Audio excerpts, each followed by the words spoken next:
Over the past few weeks, the little community of Kino Kentucky has been the discussion of our videos. This week is yet another secret that's been hidden there for years. This week, we dig it up once again. It involves the family of the storekeep and a missing traveling tinker. Let's see what happened to him and where he went. It may not be far, rather, right underfoot. Appalachia, the mountains, are like no other. From its rigid terrain, beautiful wildlife, to the people that live their lives here, to the strange, unexplained stories that folks share. Join me while I share this amazing place, one story at a time.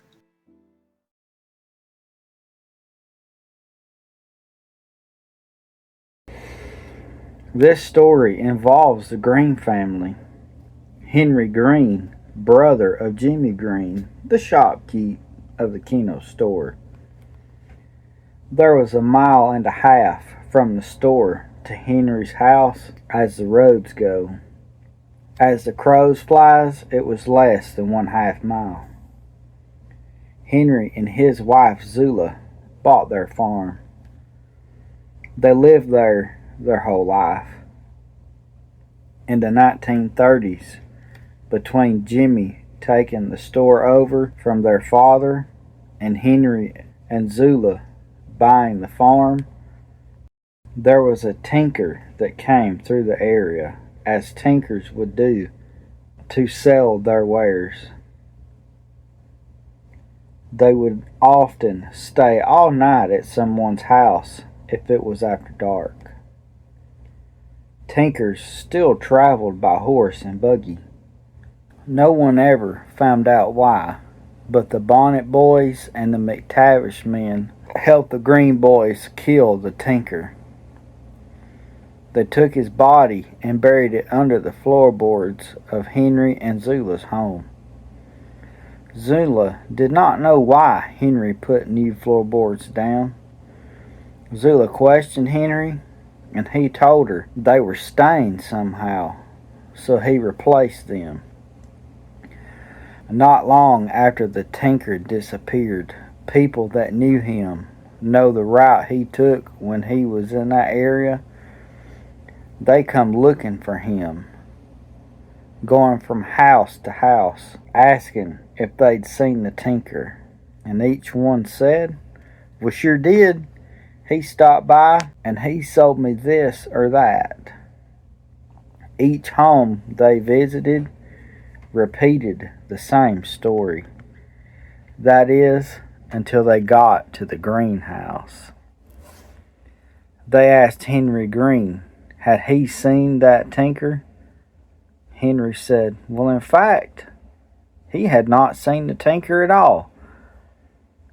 He'd heard he was in the area and that he and Zula were waiting for him to stop by so they could see what he had to offer, to see if they needed anything, to help out or replace some wore out item. Instead, they never seen a single trace of him. After the folks left, continuing the search, that very night, Henry and Zula began hearing knocking. They went to the front door. No one was there. As they were going to the back door, they began to hear the knocking much louder, almost as if they were getting closer. It was 3 knocks, knocking almost to a rhythm. Knock, knock, knock. It would happen more than once, every single night. Zula started calling him the old knocker. Since Zula had gotten married, it had been a while since she'd seen her three sisters, Matilda, Madden, and Millie. They come to visit and stay a while with their sister. That way they could tell each other everything and get caught up on what was going on in their lives. Zula told them of the old knocker.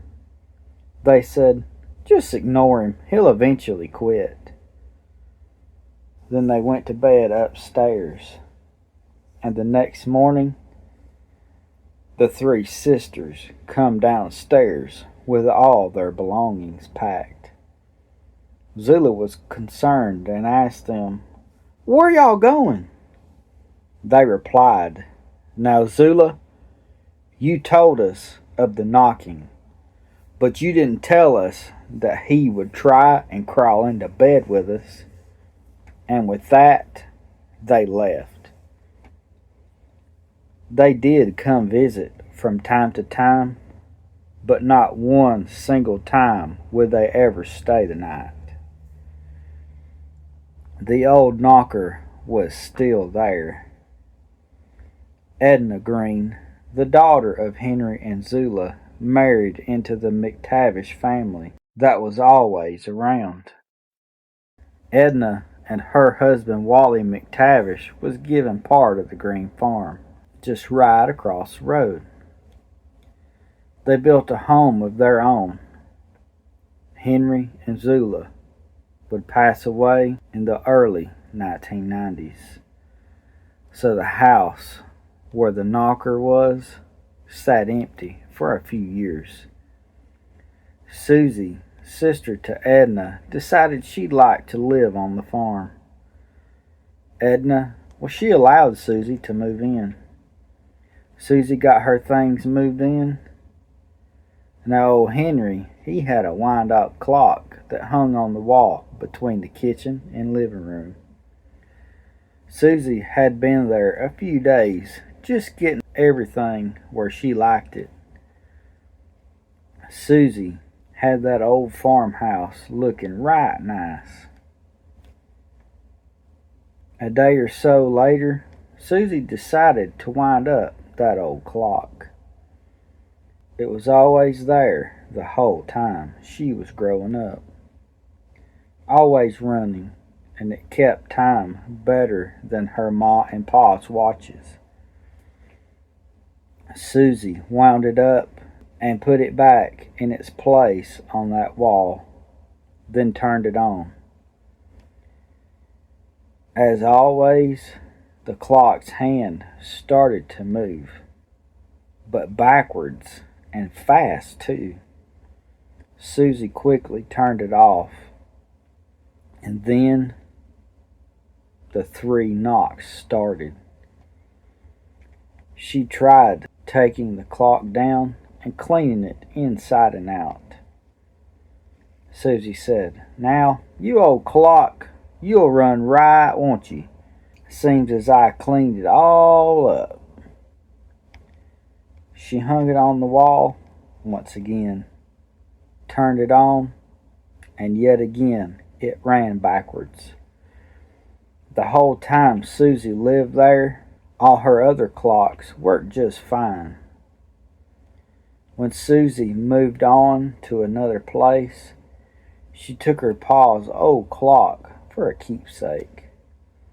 She was showing someone the clock and said it was her great-grandparents'. The person asked, "Why don't you use that clock?" Susie said, "Well, let me show you." She turned it on, looked at them, and said, "See?" as she pointed at the old clock. They said, "Well, what, Susie? What are we supposed to see?" Susie turned to the clock. Strangely, it was keeping time and ticking forward as it should. Susie called to Edna and said, "Ma and Pop's clock is working right again." Edna said, "Oh, you're funning." So Edna drove to Susie's, walked in, and seen the clock. And Edna said, "Well, I'll be. Susie, bring it back to Ma and Pa's house, then turn it back on." Wouldn't you know it, it ran backwards again. That clock ran for a few more years after that. It always kept time. Susie brought it to Edna and Wally's house. It also ran backwards there too. Niecy goes on to say, "I don't go around there anymore, now as I'm homebound." Also, Edna passed away 2 years ago, so I have no idea if anything is still going on or if things have stopped. I will tell you that the whole area is surrounded by the Keno woods. Those very haunted woods from the 3-part series of the Headless Spirit of Kino, Kentucky. What a story, folks. And what a secret. And it's been hidden for all these years. And it makes you wonder, just why did those men end that old tinker? What could he have done? Did he have something that they really needed, and instead of buy it, they just took it? Or was there something else hidden that we all don't know still to this day? And one more thing, is that old tinker still under the floorboards there in Keno? I guess that part we may never know. I want to say a special thank you to Niecy and David Blair for taking the time and writing this strange story and allowing me to share it with you. If you, like them, have a story you would like to share, feel free to send it in to the email at myerstalesofappalachia@gmail.com. Folks, I want to thank you for sitting and listening to the tale of the hidden secret in Kino, Kentucky. Well, I appreciate you listening. We love you to pieces. And I'll see you next time.